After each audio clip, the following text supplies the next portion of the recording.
Okay, I think I'm good. Yeah. Thank you so much. So thank you everyone for being here this this lunch and learn time. So I'm really happy to have Melanie and Rachel with us for this short moment. I wanted to outline this partnership that we have with ROSEPH. So this event today is for la Semaine québécoise des personnes en situation de handicap. So today we have this lunch and learn. Tomorrow and Thursday and Friday, we'll also be sharing some other resources that you could use in your institutions, in your companies, and your organizations, whatever. I hope it's going to be really useful for you guys. So just before I present Melanie and Rachel, I just want to outline that this lunch and learn is recorded, especially for the parts where Melanie and Rachel are going to be talking, and we're going to stop the recording once everybody's going to be asking questions. Melanie and Rachel are really open. They really want to, have like a discussion. So feel free, to ask your questions, to discuss on these topics. It's going to be a pleasure for them. So we put from 1 to 2 Melanie's presentation. So if ever it finishes a little bit before, we planned a little break if we can, and then Rachel will start off at 2 o'clock, at 1 o'clock from 2. If you want transcription, just make sure to go to the bottom of your screen. You have the CC logo where you have the closed captioning, transcription en direct. This event is in English for today. I think this is pretty much it. Thank you so much also, Rachel, for representing McGill. And even if Melanie, you're not representing today OMETS, I also wanted to outline that you also work with OMETS. So I'm going to be presenting our Melanie and Rachel. So for now, we're going to start off with Melanie's presentation that is on inclusive hiring practices, committing to a diverse and inclusive workplace. So Melanie has worked for the past several years. She has been working as an employment specialist in the supported employment services at OMETS. On a daily basis, she helps individuals living with non-visible limitations attain and maintain competitive employment. This is done by offering the support needed to both of the employee and the employer in order to set up long-term success. She is passionately involved in helping break down the stigma surrounding disabilities and educating employers about the benefits of inclusive hiring practices through advocacy, various marketing strategies, and awareness campaigns. So thank you so much. Don't hesitate to put your questions on the chat. We'll answer your questions, and feel free to share afterwards Melanie's presentation. Thank you so much, Melanie, for being here with us. Thank you. I'm so happy to be here. So I'm going to share my screen. I've prepared a little PowerPoint presentation for you all. So give me one moment to do that. And while you're doing that, I'm just going to let everyone know that for the time of the presentation, you don't have the power to turn on your mic, but we will make that available to you during the question period. So if you prefer to type your question, you can do that throughout, but if you prefer to speak your question, that will be available when Melanie's ready to take questions.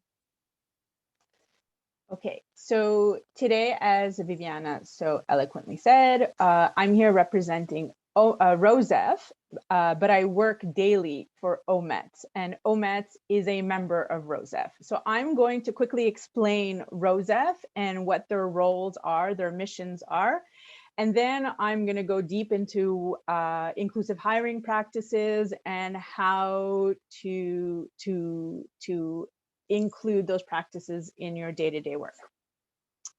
So Okay, so ROSEPH is a province-wide nonprofit association totaling 24 members of community-based service providers, all working towards employment inclusion of individuals living with various limitations.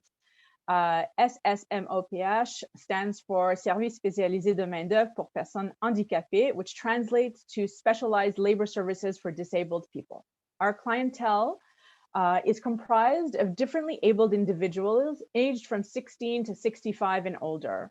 I specifically work with people living with non-visible limitations, such as mental health diagnosis, autism spectrum disorder, intellectual and learning disabilities. Our client, this clientele are all seeking employment in various fields of work, from warehouse work to bookkeeping to software engineers.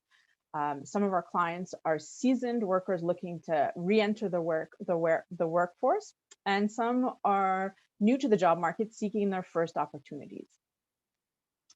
So we, the service providers, offer our expertise in supported employment services at no cost to the job seeker or the employer. We're funded by Emploi Québec. ROSEPH's mission is to represent a provincial network of employment service providers, employers, community allies, and stakeholders to work to increase the employment inclusion of individuals living with disabilities through the provision of leadership, resources, and ongoing opportunities for learning, dialogue, and engagement, and to build the capacity of service providers to achieve success in their work towards employment inclusion and promote the benefits of employment inclusion in the business community. So as a whole, over the 24 members, we see over 10,700 individuals living with various limitations or disabilities. Of those, 6,550 are seeking employment and assistance with integration. 4,150 need assistance with job maintenance. And we have an overall 66% success rate.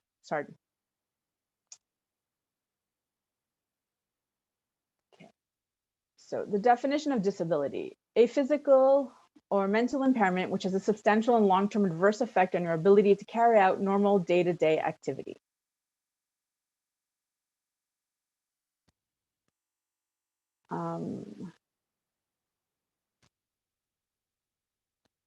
Okay. These numbers are important because it demonstrates clearly the majority of individuals that are serviced living with a disability are those with a mental health diagnosis. Most of us know at least one person living with mental health issues, and it's more prevalent and common than we know or think. Service providers work with individuals living with a variety of disabilities to include mental health diagnosis, intellectual limitations, autism spectrum disorder, neurological disorders, learning disabilities, as well as physical, hearing, and visual limitations. We commonly refer to these as visible and non-visible limitations. An invisible disability is just as life-affecting as a visible one, but they're not as talked about or as easily understood. A person with an invisible disability may find it difficult to talk about the disability and the daily challenges that they face.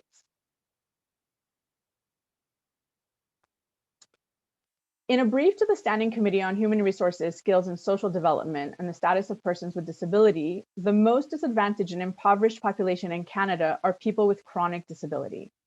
This is particularly due to an inaccessible workplace and discrimination, clearly suggesting more must be done to educate employers about the benefits of hiring individuals with disabilities and workplace accommodations.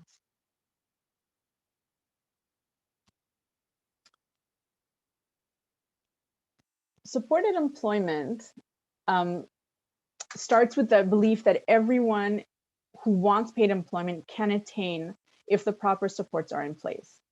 It is a successful, accepted, and flexible model for assisting individuals experiencing disability to obtain meaningful and compensated work.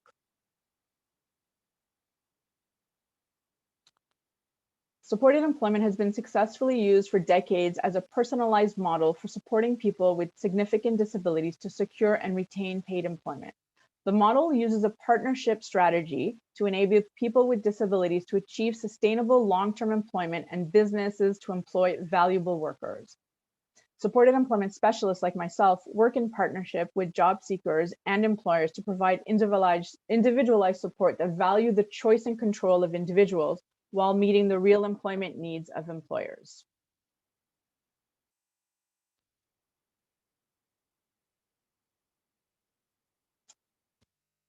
We as a society lack a lot of basic information regarding inclusive hiring, which is what makes this so important.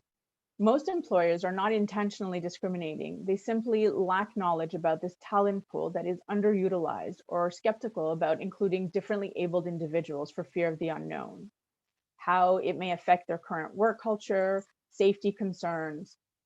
Being inclusive only has positive impacts on our workforce. People who live with visible or non-visible limitations are individuals with divergent thinking who can solve problems before they appear because they've been solving problems their whole lives with regards to their day-to-day living.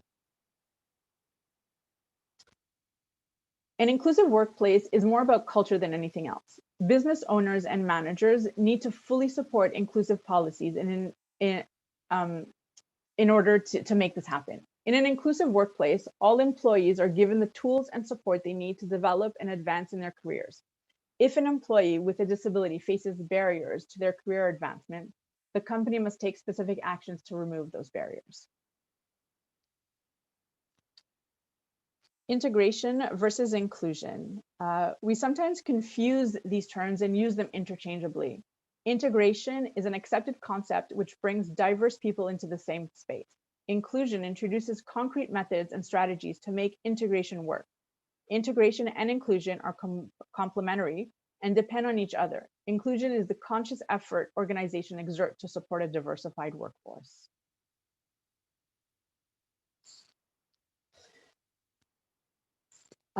Promoting and supporting respect and diverse ideas is essential to achieving a healthy and productive workplace. There must be ongoing efforts to communicate, raise awareness, and provide appropriate education to support diversity and inclusion across the entire organization, including engaging all employees. Simply put, here's what inclusive hiring should really look like: understanding the candidate's strengths and tailoring the job to put those strengths into practice. Employees have the right to accommodations in the workplace up to the point of undue hardship by the employer. Accommodation is necessary to ensure that people with disabilities have equal opportunities. The reality is that each and every one of us requires some kind of accommodation at one way or another throughout our professional lives. I myself, as a single parent, need to have flexible work hours with my schedule. Without question, this request was granted by my employer. Similarly, if someone requires ongoing medical follow-up, perhaps for a mental health issue, they too should be accommodated easily. The only difference between me and the other employee is stigma. Most accommodations are quite uncomplicated and they put better work practices into place. Typically, where one person requires a slight adjustment, other employees benefit from it as well. For example, if an employee learns visually and needs written instructions, future employees will also benefit from an instructional manual.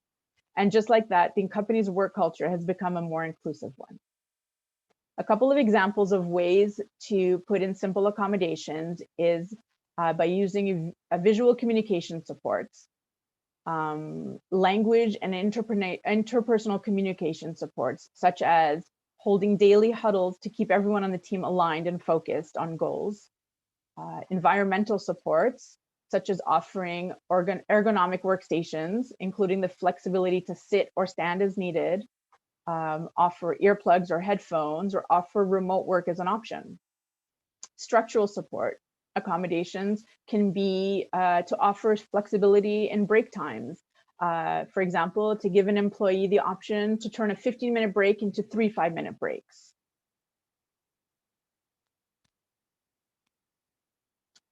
Natural support. This term is most frequently used when speaking about people with disabilities, but they really are just an extension of what people without disabilities do for each other in the workplace every day.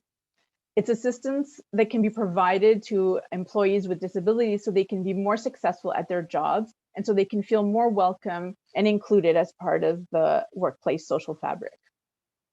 And some very simple ways is to have staff members making sure their new colleague understands what is expected of them and feel welcome. A colleague or supervisor who helped review a task list at the end of each day. A colleague who gently reminds an employee the end of a scheduled break or to take a well-needed break. Taking the extra step by inviting employees to sit with them at lunch or join the group for an after-work social event. A staff member with lived experience, for example, someone with a family member with ASD who supports a colleague with autism who's struggling with anxiety.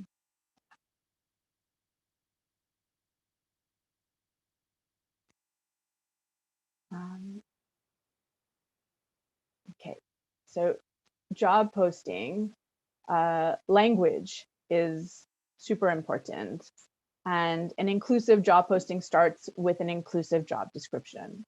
It should be worded in a way that won't result in people feeling deterred from applying because they experience a disability. Sorry, I'm having a little technical difficulty here with my screen. Rachel, can you confirm that you can still see the PowerPoint? Yeah, there's no change on our end. Okay.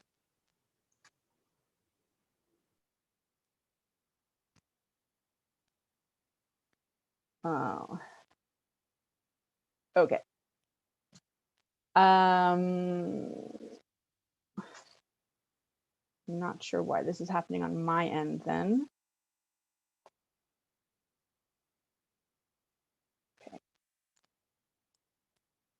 Okay, so sorry. Focus on a succinct list of qualifications related to the essential duties or functions rather than an exhaustive wish list, and often include some form of inclusion or equal employment opportunity statement, which I know McGill already does. And I think one of the most important ones is to offer a contact information. Oftentimes, when I'm seeking for employment with a client and there is no one I can reach out to, should this person require any kind of accommodation just for the interview or the applying process, then it makes it much more difficult if we can't reach out to somebody specific. Interviewing is also something that needs to be, thought out a little bit outside of the box. Sometimes it's about working, giving the chance to provide interviews offsite if needed, or working interview. Now, I know this is not always possible in every industry, but sometimes giving someone the opportunity to try the job for, as part as the interview can be very telling to that person's ability to do the job.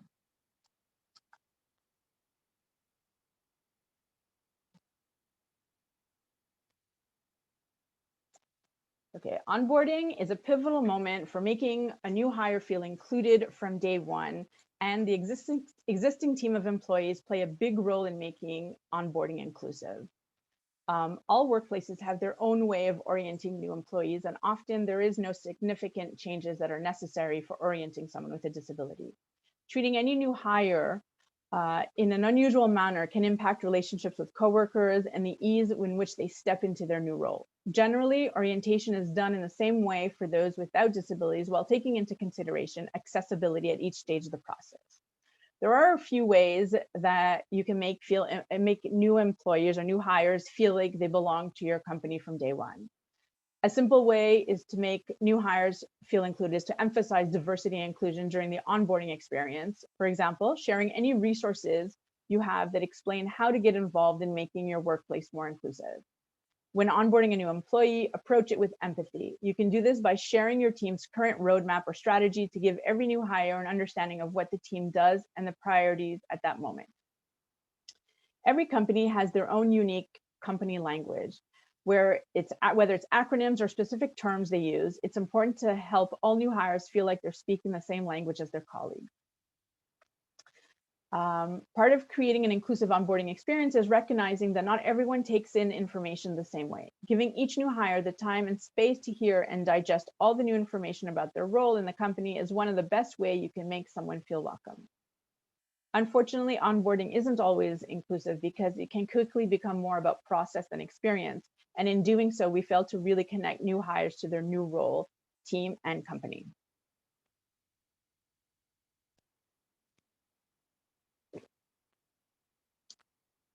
Regular training to educate and sensitize employees on the importance of diversity plays an important role in building an inclusive workplace. It provides equal opportunities for advancement and maintains a healthy and safe workplace. It is not only about new recruits. Your company may already have employees who are currently living with non-visible limitations or may experience disability in the future. Those employees will benefit from an inclusive work culture.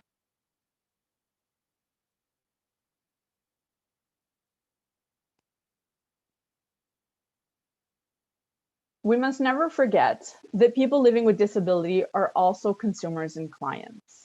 Hiring inclusively positions your company as socially aware and responsible, giving you the reputation of being a fair and ethical employer. It helps build brand trust and loyalty and strengthens professional relationship with other forward-thinking businesses.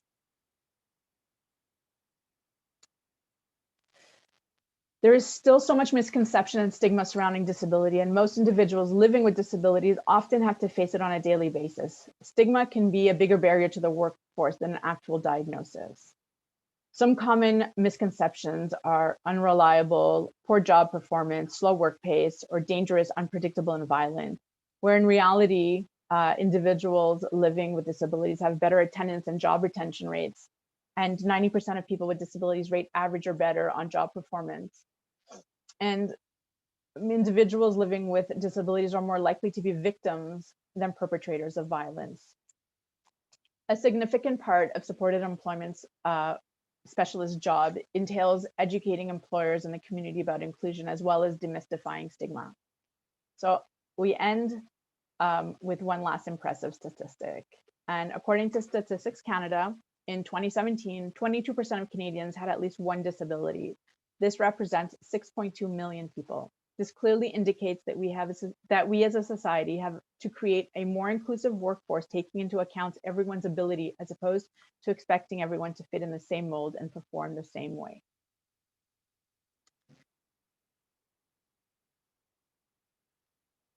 So local service providers offer employers and their staff the support they need to successfully integrate employees into their workforce in order to maintain long-term employment.